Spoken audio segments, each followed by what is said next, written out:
Lambert. La parole est à monsieur Jean-Charles Collaroy pour 10 minutes pour le groupe La République En Marche.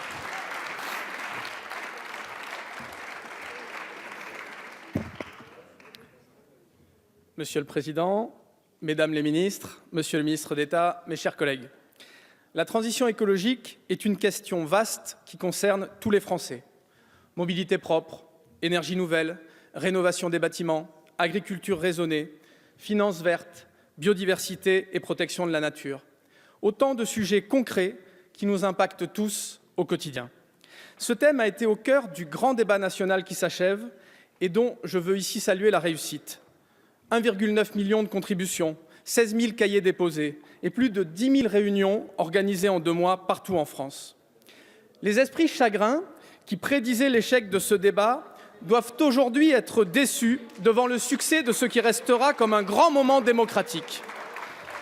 Je veux remercier mes collègues députés de tous bords qui se sont engagés en organisant des réunions partout dans les territoires pour donner la parole à nos concitoyens. Je remercie également le président Richard Ferrand d'avoir organisé ces débats d'échange ici, dans l'hémicycle, cœur battant de notre démocratie représentative.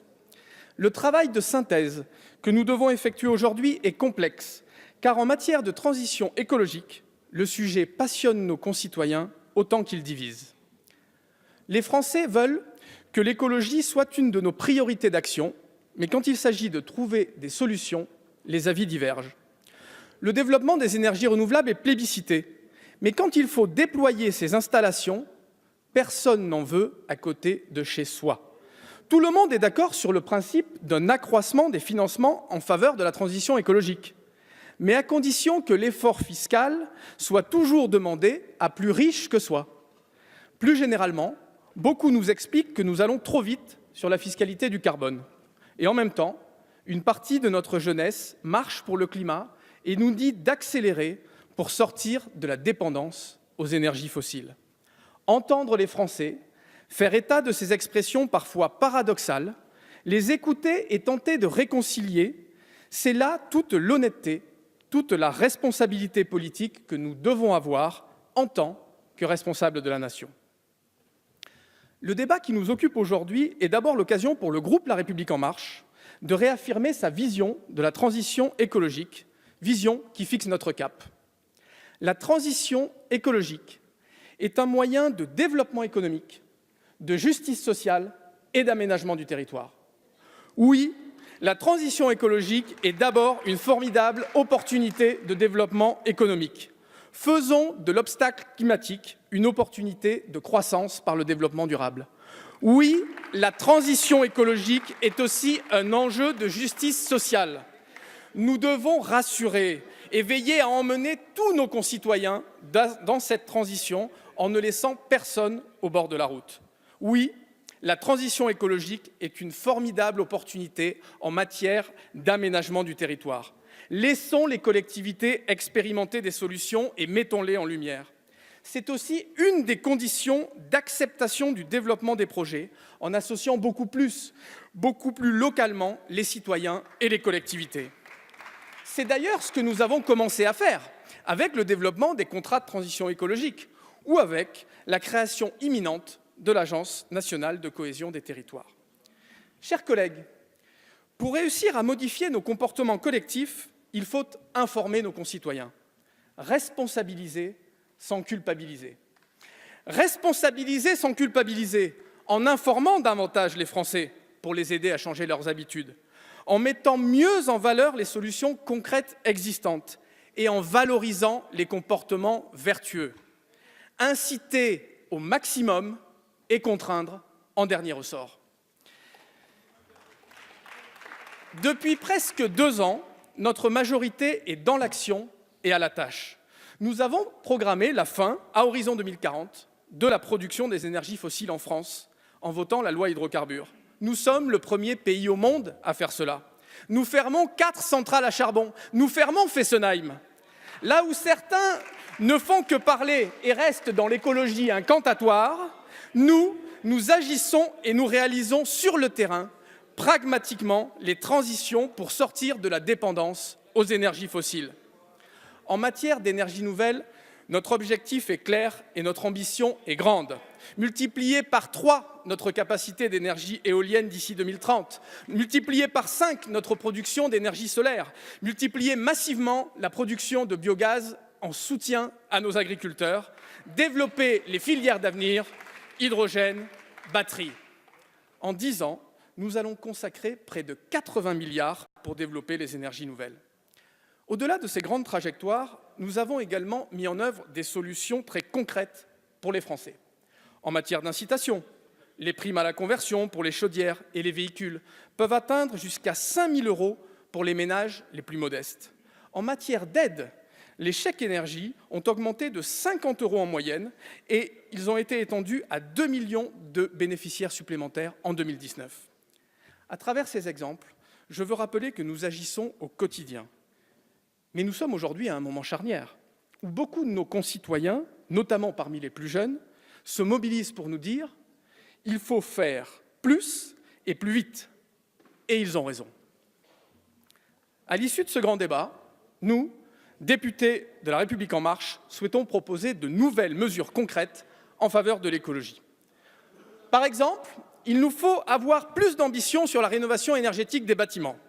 Nous avons des objectifs ambitieux long terme, 2030, 2050.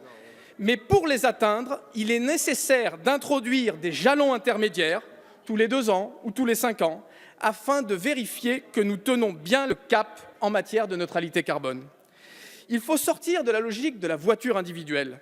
La loi d'orientation des mobilités, qui arrivera à l'Assemblée dans les prochaines semaines, devra proposer des alternatives adaptées à la réalité du quotidien des Français.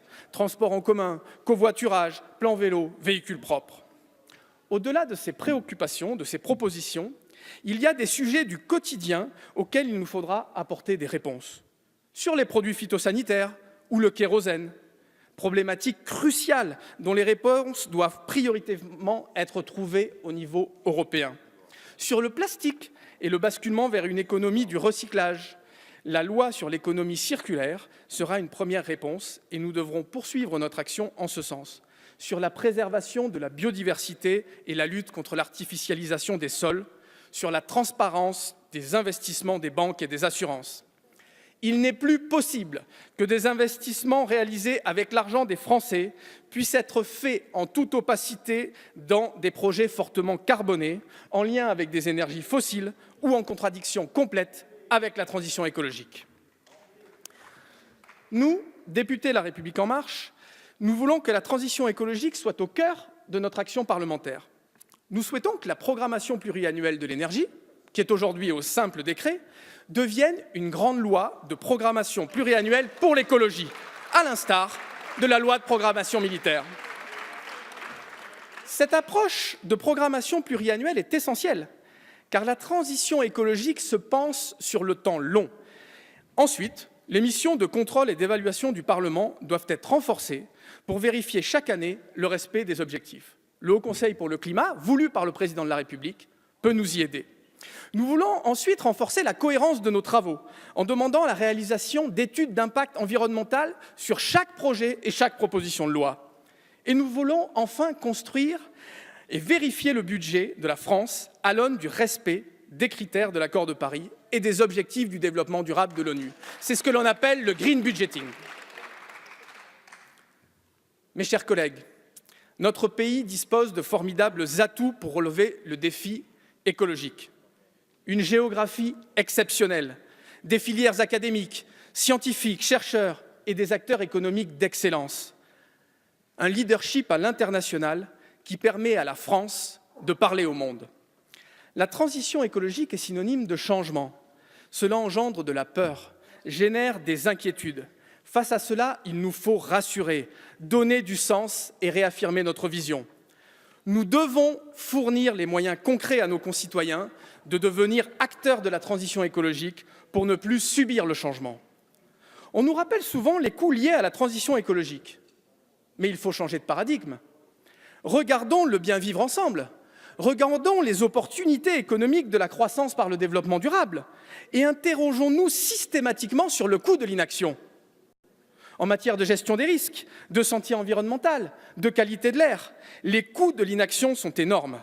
C'est pourquoi nous devons agir ici et maintenant en mettant en cohérence l'ensemble de nos politiques publiques. Soyons fiers de notre action, rehaussons notre ambition, car nous sommes convaincus que l'écologie est avant tout une formidable opportunité pour construire ensemble une société plus juste et plus respectueuse de la nature.